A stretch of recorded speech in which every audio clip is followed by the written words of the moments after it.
परम प्रेममय श्री ठाकुर मोर जगत जननी श्री लक्ष्मी माँ परम पूज्यपाद श्री बड़दा अजीर भरोसा आचार्य देव ठाकुर परिवार का सभी समस्त के चरण में मेरा अनंत कटी प्रणाम। उपस्थित मेरा प्रिय पूज्य परिचालक महोदय, सह प्रत्यय देवता मंडली, कर्मी मंडली, गुरु भ्राता मातृ मंडली, छोटे छोटे बच्चे, सभी को मेरा आंतरिक राज जय गुरु।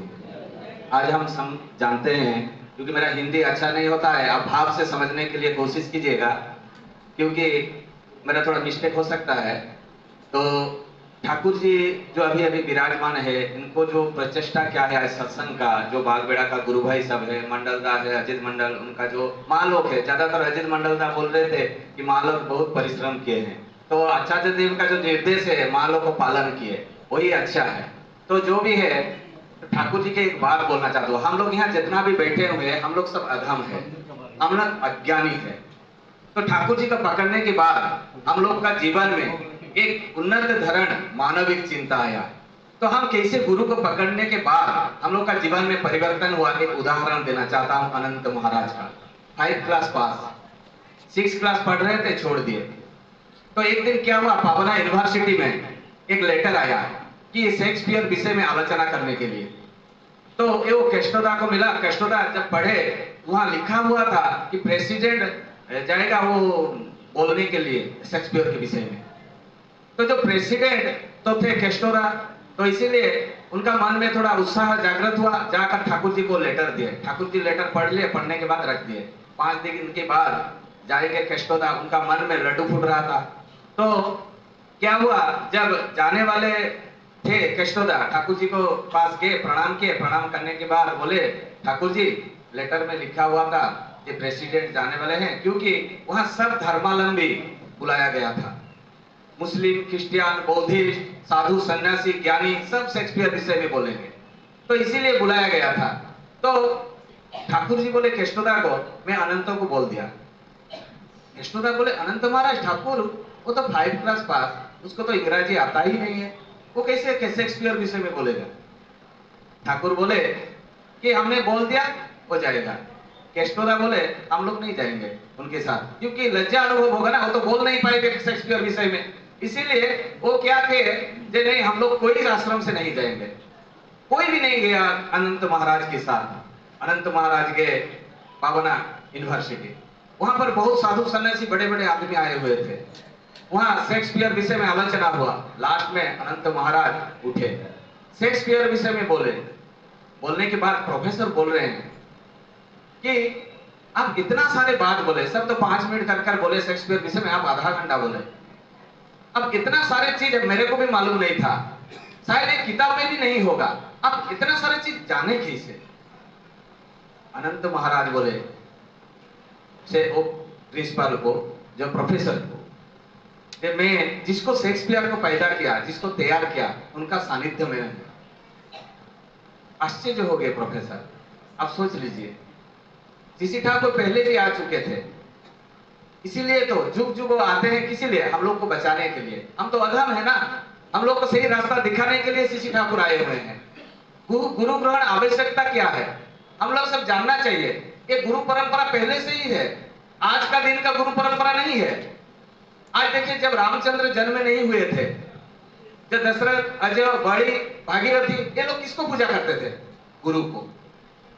उस समय गुरु को पूजा करते थे। रामचंद्र पैदा होने के बाद उनका इतिहास हम पढ़े, उनको पूजा किए। रामचंद्र भी गुरु का आश्रम गए थे। कितना साल में? ठाकुर कितना साल में दीक्षा देने का व्यवस्था किए? 12 साल में। रामचंद्र 12 साल में गुरु का आश्रम गए विद्या अर्जन करने के लिए। उसमें क्या किया गुरु का आश्रम में? भिक्षा किए। किसके लिए? जो हम अष्टभूति देते हैं ठाकुर जी को। रामचंद्र रोज भिक्षा करने जाते थे। कितना घर? 3 या 5 घर। जब लाते थे वो गुरु माता को देते थे। गुरु माता रंधन करते थे, उसके बाद गुरु पहले खाते थे, उसके बाद शिष्यगण। ये देखिए, गुरु की परंपरा, अष्टभूति आज का प्रचलन नहीं है, रामचंद्र सिखा दिए। गुरु को पहले देना पड़ेगा, उसके बाद हम लोग खाएंगे।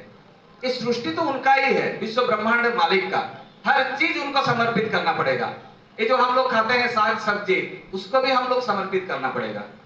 क्योंकि जब हम खाते हैं, चावल खाते हैं, दाल खाते हैं या कुछ सब्जी खाते हैं, पहले हम लोग समर्पित करना चाहते हैं, क्योंकि उनका ही चीज है। एक पेड़ काटना भी बुरी बात है, क्योंकि ठाकुर के बारे में आप लोग सब जानते हैं। एक पेड़ कट गया था, ठाकुर बोले केष्टोदा को उसको अच्छी तरह बैंडेज करो, जब तक वो ठीक से उगा नहीं तब तक ठाकुर के मन में चिंता हुआ था। तो वो निर्जीव वस्तु और जीवित वस्तु सबको प्रेम करते थे ठाकुर। तो इसीलिए कोई भी चीज हम लोग जो खाते हैं उसको पहले समर्पित करना चाहिए। मगर हम लोग क्या खाते हैं, पहले गुरु की ग्रहण के बारे में एक शास्त्र की मत हम बोलना चाहता हूं, वेद की बात, क्योंकि वेद पुरुष तो स्वयं श्री ठाकुर अनुकूल चंद्र है, क्योंकि वेद के बिना कोई भी पुरुषोत्तम आज बात बोले ही नहीं। रामचंद्र आए, वेद के अनुसार सब विधान दिए, कृष्ण आए वही दिए, यीशु मोहम्मद रसूल चैतन्य महाप्रभु श्री ठाकुर अनुकूल चंद्र सब वेद के अनुसार सब दिए।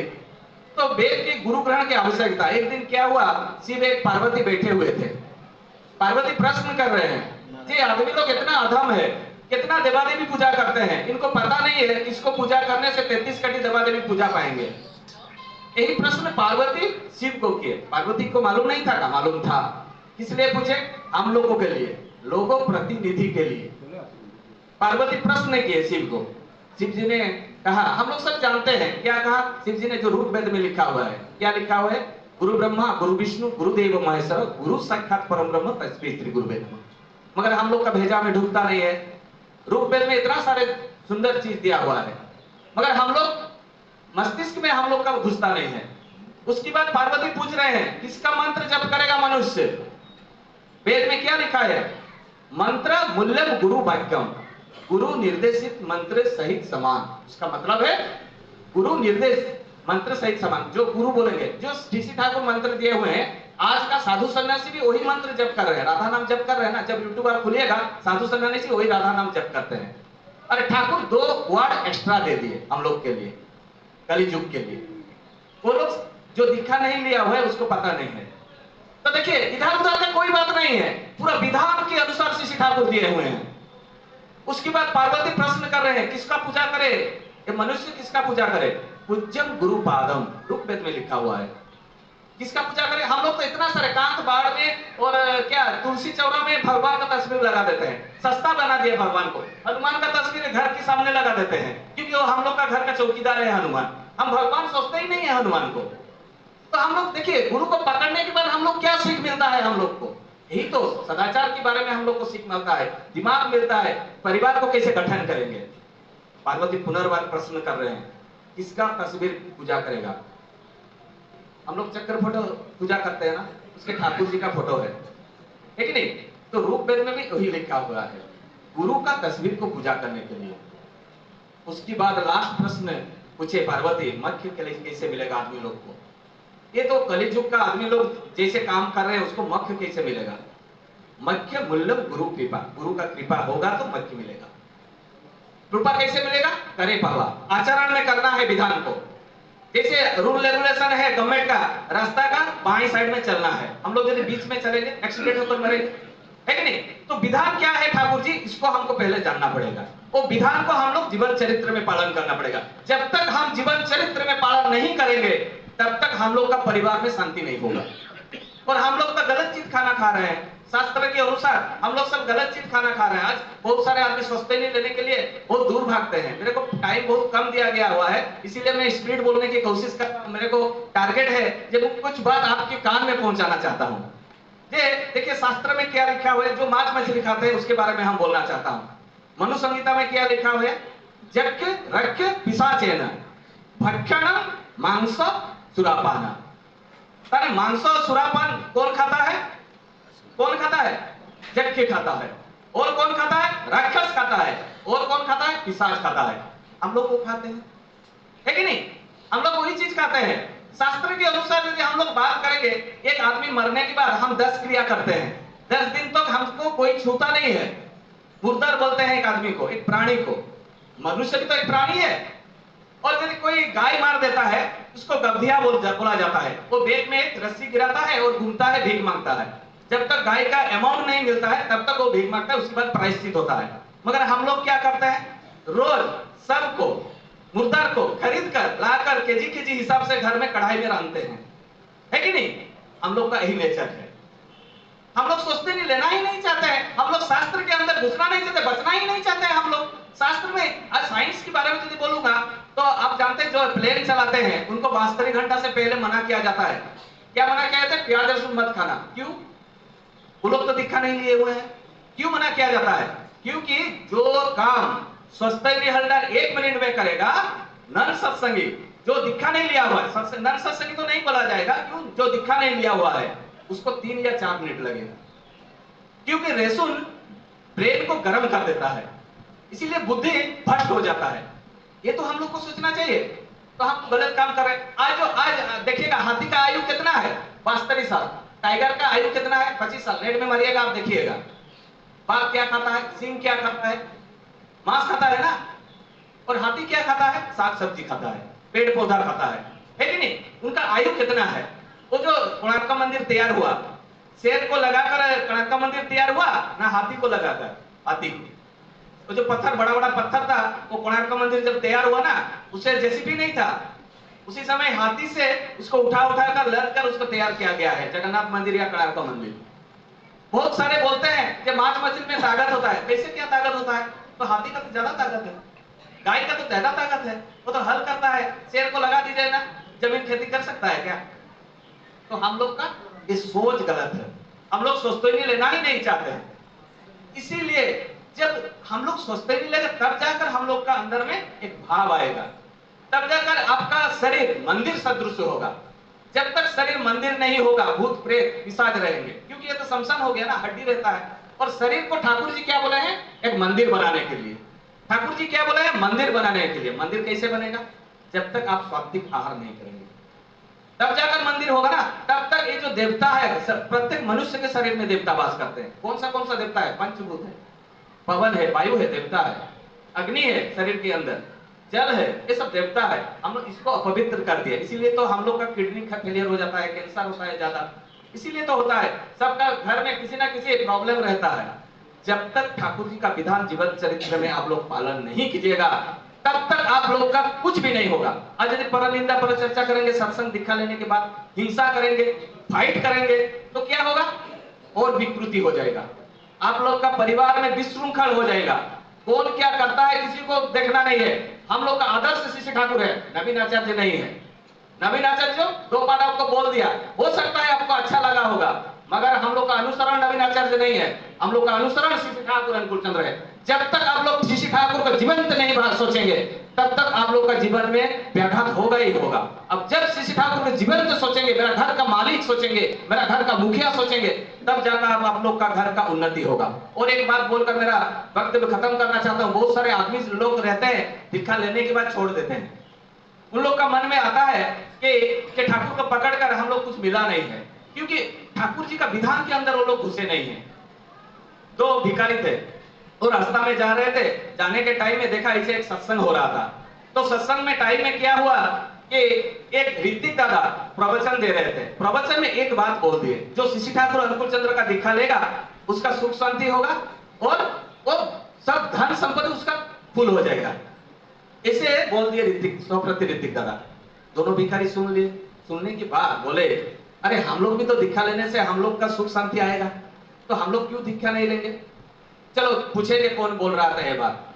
कुछ गुरु भाई, वो तो कौन गुरु भाई है कौन ऋतिक है उनको तो पता नहीं है, कुछ भाई लोग को पूछे।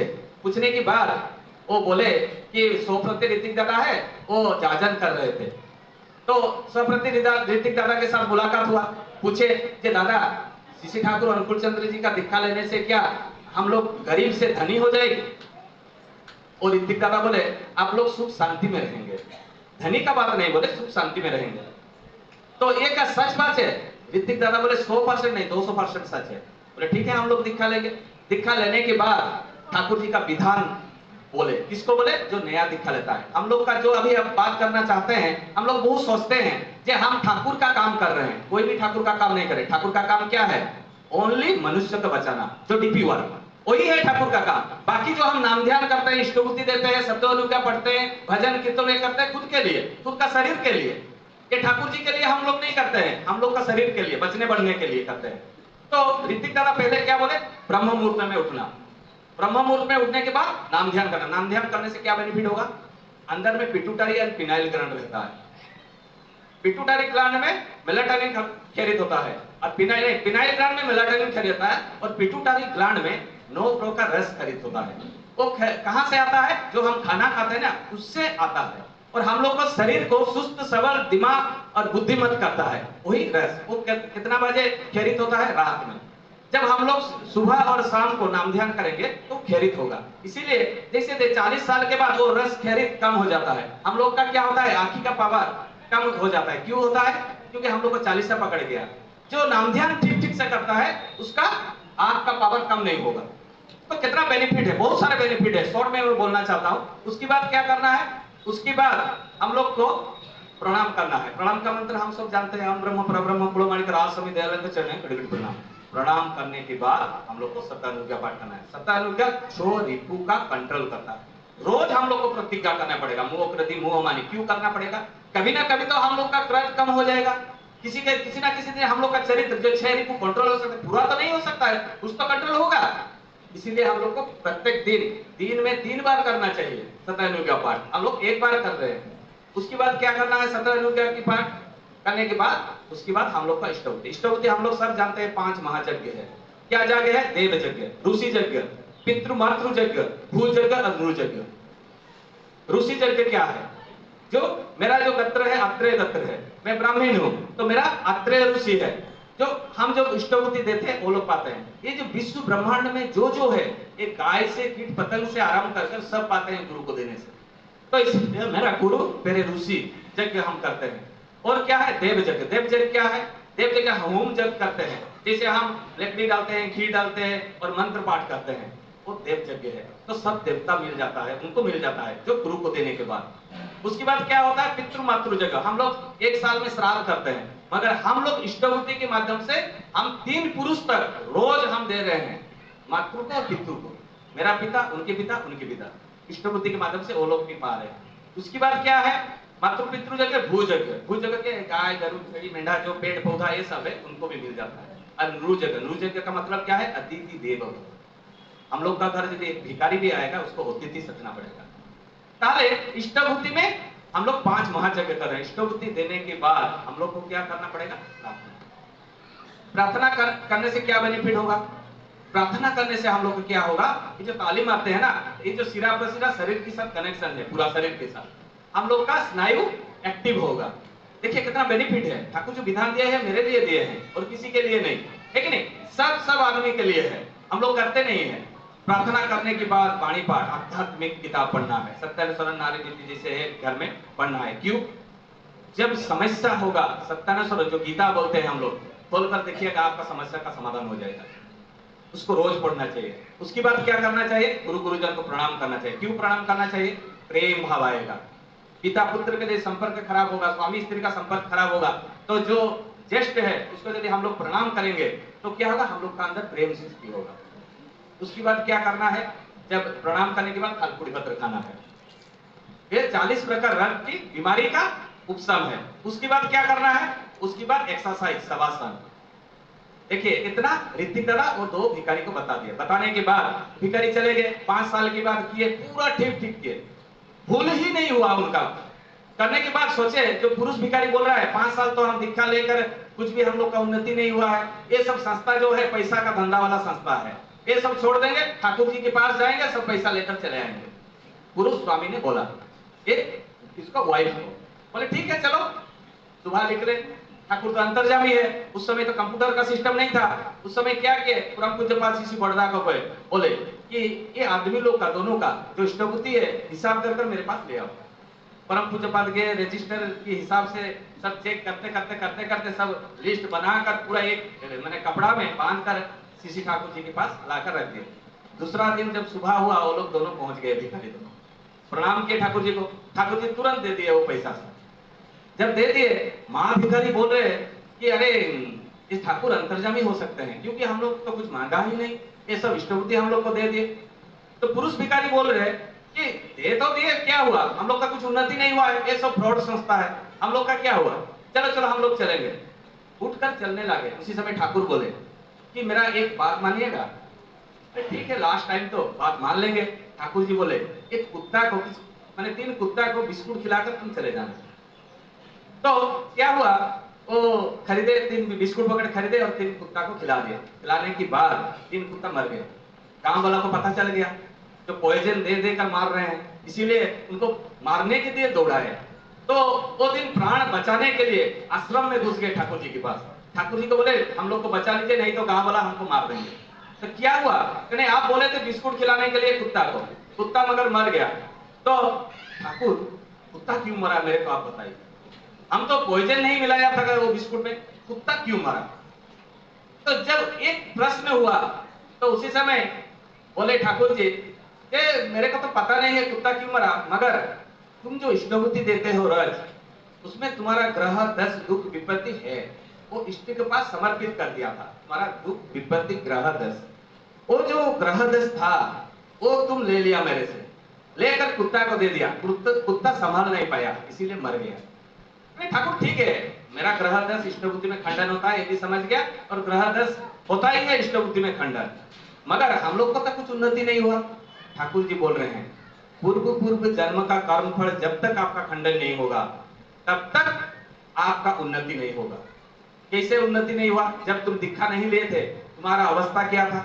ठाकुर जी बोले थे महीना महीना हम लोग क्या पानी पीकर रहते थे, खाना भी नहीं जुट रहा था, बीमारी हो रहा था, और हम लोग झगड़ा लगते हैं स्वामी स्त्री, और लोड भी निकल जाता था, इसे मारपीट लगते थे। तो अभी नहीं होता है क्या, ठाकुर जी पूछ रहे हैं। बोले नहीं, क्यों नहीं हो रहा है। नहीं, ऋतिक दादा बोले कि जब तुम प्रेयर करना, प्रेयर करने के बाद मेरा स्त्री को बोले कि तुम स्वामी को प्रणाम करने के लिए, और मेरे स्त्री को मारने का और मन नहीं करता है, तुम्हारा रोग बीमारी क्यों नहीं होता है। नहीं, ऋतिक दादा बोले ना जब दीक्षा के टाइम में सदाचार मेंटेन करने के लिए जब भीख मांग कर आते हैं कि नहाकर अंदर घर के अंदर घुसते हैं, इसीलिए हम लोग का बीमारी भी नहीं हो रहा है। और जो आप लोग का झगड़ा होता था, नहीं अभी तो झगड़ा भी नहीं हो रहा है, और खाना अभी 3 महीना का स्टॉक है।